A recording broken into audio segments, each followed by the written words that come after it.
Donald Trump కృత్రిమ మేధస్సు అభివృద్ధి రంగంలో ఉన్న పరిమితులను తొలగించారు. అమెరికా అధ్యక్షుడు కృత్రిమ మేధస్సు ఎక్కువ మందిని, అయితే సాధ్యమైనంత మంది భూమిపై ఉన్న ప్రతి ఒక్కరిని ఆకర్షించాలనుకుంటున్నారు. కానీ అమెరికా అధ్యక్షుడికి ముఖ్యమైన విషయం ఏమిటంటే, అందరినీ ఆకర్షించే ఆ కృత్రిమ మేధస్సు అమెరికన్దే కావాలి. ఎందుకంటే కృత్రిమ మేధస్సు అనేది సమాచార వ్యవస్థల అభివృద్ధిలో తదుపరి దశ. మీరు ఈ వీడియోను ఏ పరికరంలో చూస్తున్నారు?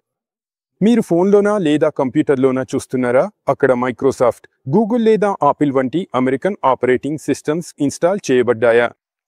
ఫోన్ లేదా కంప్యూటర్ ఆసియాలో తయారయ్యిందని ఏమాత్రం ప్రాముఖ్యత లేదు.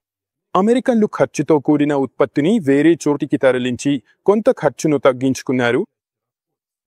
కంప్యూటర్లు, ఫోన్లు తయారయ్యే టెక్నాలజీలలో చాలా భాగం కూడా అమెరికన్దే. ఈ వీడియోను మీరు ఏ ప్లాట్ఫారంలో చూస్తున్నారు? అమెరికన్ యూట్యూబ్లో. యూట్యూబ్ అంత పెద్దదిగా, అంత గ్లోబల్గా ఉంది కాబట్టి కొన్ని దేశాల్లో తమ స్వంత జాతీయ వీడియో హోస్టింగ్లు కూడా లేవు. అక్కడ ఉన్న కూడా అవి పెద్దదైన, శక్తివంతమైన అమెరికన్ యూట్యూబ్కు పోటీ ఇవ్వలేవు. ఈరోజు మనుషుల మధ్య సమాచార ప్రవాహాలను నియంత్రించే ప్రధాన కంపెనీలు అమెరికా సంయుక్త రాష్ట్రాల్లోనే ఉన్నాయి. గూగుల్, ఫేస్బుక్, ట్విట్టర్ మరియు మరెన్నో అమెరికన్ కంపెనీలే. అవి అమెరికన్ ప్రభుత్వానికి లోబడి ఉంటాయి. ఇంటర్నెట్కు హార్డ్వేర్ భాగాన్ని అమెరికన్లు తయారు చేశారు. సాఫ్ట్వేర్ భాగాన్ని కూడా అమెరికన్లే తయారు చేశారు. సోషల్ నెట్వర్క్స్, వీడియో హోస్టింగ్లను కూడా అమెరికన్లే రూపొందించారు. ఇప్పుడు కొత్తగా ఒక అభివృద్ధి వచ్చింది. దాన్ని పబ్లిక్గా కృత్రిమ మేధస్సు అని పిలుస్తున్నారు. అది ఎంత తెలివిగా ఉందో, మనిషిని ఎంతవరకు భర్తీ చేస్తుందో అనే విషయాన్ని మనం ఇక్కడ చర్చించబోము. మనకు ఈ అర్థం లేని తాత్విక వాదనలు అవసరం లేదు. ప్రధాన విషయం ఏమిటంటే, ఇది సమాచార వ్యవస్థల అభివృద్ధిలో తదుపరి దశ. ఒక న్యూరల్ నెట్వర్క్ను సృష్టించడం, శిక్షణ ఇవ్వడం కోసం పదుల సంఖ్యలో, కొన్నిసార్లు $100 మిలియన్ ఖర్చవుతాయి. ఇది సాధారణ పౌరుడికి చాలా పెద్ద మొత్తం. కానీ మెటా కంపెనీ అభివృద్ధి కోసం $100 మిలియన్ ఖర్చు చేస్తుంది. తర్వాత తన న్యూరల్ నెట్వర్క్, తన కృత్రిమ మేధస్సు లామాను ఉచితంగా అందిస్తుంది. తీసుకోండి, ఉపయోగించండి. ఇది ఏమిటి? ఇది ఎలాంటి వ్యాపారం?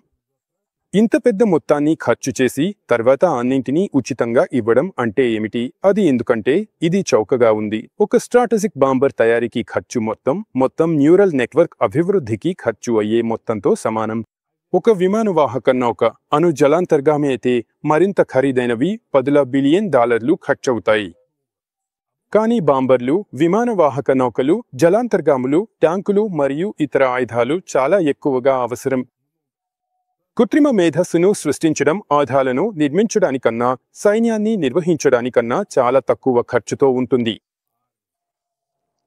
మన ప్రపంచం ఇప్పటికే ఇంటర్నెట్ ద్వారా అనేక సంబంధాలతో ముడిపడి ఉండటంతో కృత్రిమ మేధస్సు ప్రభావం మరింత ఎక్కువగా ఉంటుంది. మెటా సంస్థ రూపొందించిన కృత్రిమ మేధస్సు అమెరికన్లకు అవసరమైన విధంగా పనిచేస్తుంది. దాన్ని ఉపయోగించే ప్రతి ఒక్కరూ స్వయంగా అమెరికా నిర్దేశించిన దారిలోనే నడుస్తారు. కానీ నీవు ఇతరుల అభివృద్ధిని ఉపయోగిస్తే, నీవు ఆ అభివృద్ధి దారులపై స్వయంగా ఆధారపడాల్సి వస్తుంది. అన్నీ చాలా సులభమే. యూరప్, ఆసియా వంటి పెద్ద టెక్నాలజీ కంపెనీలు కూడా తమ స్వంత కృత్రిమ మేధస్సును తయారు చేస్తున్నాయి. వాళ్లు ఆధారపడాలని కోరుకోవడం లేదు. పెద్ద, మధ్యస్థ దేశాలు కూడా తమ స్వంత కృత్రిమ మేధస్సును సృష్టించగలవు. ఇది ప్రభుత్వం మొత్తం ఖర్చుల్లో చూస్తే చాలా చిన్న మొత్తం. కాబట్టి ఈరోజు నిజమైన పోటీ జరుగుతోంది. ఎవరు తమ కృత్రిమ మేధస్సుకు ఎక్కువ మందిని కలుపగలుగుతారో వారే ముందుంటారు. కంప్యూటర్లు, ఆపరేటింగ్ సిస్టంల పోటీలో అమెరికన్లు గెలిచారు. సామాజిక మాధ్యమాల పోరులో కూడా అమెరికన్లు విజయం సాధించారు. వీడియో హోస్టింగ్ యుద్ధంలో కూడా అమెరికన్లు విజేతలయ్యారు.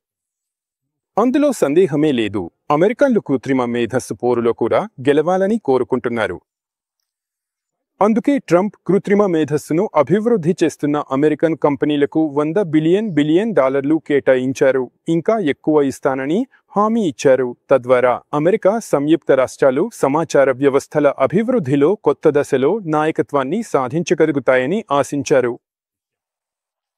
డొనాల్డ్ ట్రంప్ నిజంగా చాలా స్థిరంగా వ్యవహరిస్తున్నారు. అతను అమెరికా సంయుక్త రాష్ట్రాల గ్లోబల్ శక్తిని కాపాడటం, పెంచడం అనే దిశలోనే ముందుకు సాగుతున్నాడు.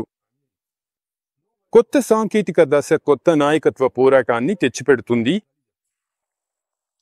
ఈ పరిమితులను తొలగించడం వల్ల అమెరికన్ సమాజానికి తప్పనిసరిగా కొన్ని అసహజమైన పరిణామాలు ఎదురవుతాయి. అవును, నిజానికి కేవలం అమెరికన్ సమాజానికే కాదు, ఏ సమాజానికైనా ఇది వర్తిస్తుంది. తప్పనిసరిగా విస్తృత జనాభా వర్గాలు నష్టపోతాయి. కృత్రిమ మేధస్సు ప్రస్తుత నియమాలను గణనీయంగా మార్చేస్తుంది. చట్టాలను తిరిగి రూపొందించాల్సి వస్తుంది. అంటే మనుషుల మధ్య పరస్పర చర్యల వ్యవస్థను మార్చాల్సి వస్తుంది. ఇది ఎప్పుడూ అసంతృప్తి మరియు సమస్యలను కలిగిస్తుంది. ఇది అమెరికన్ ఎలైట్ యొక్క ఆలోచనతో కూడిన త్యాగం. వారు కోల్పోయిన దానికంటే చాలా ఎక్కువను సంపాదిస్తారు. వారు సమాచార వ్యవస్థల్లో గ్లోబల్ శక్తిని నిలుపుకుంటారు. అలాంటి లక్ష్యం కోసం కొన్ని త్యాగాలు చేయడంలో తప్పులేదు. అయితే భవిష్యత్తులో అమెరికన్ కృత్రిమ మేధస్సు అమెరికన్ ఎలైట్కు శత్రువుగా మారుతుంది. కానీ అది తర్వాతి ఘట్టం. అది దాదాపు 10 సంవత్సరాల తర్వాత ప్రారంభమవుతుంది. దాని గురించి మనం తర్వాత మాట్లాడుకుందాం.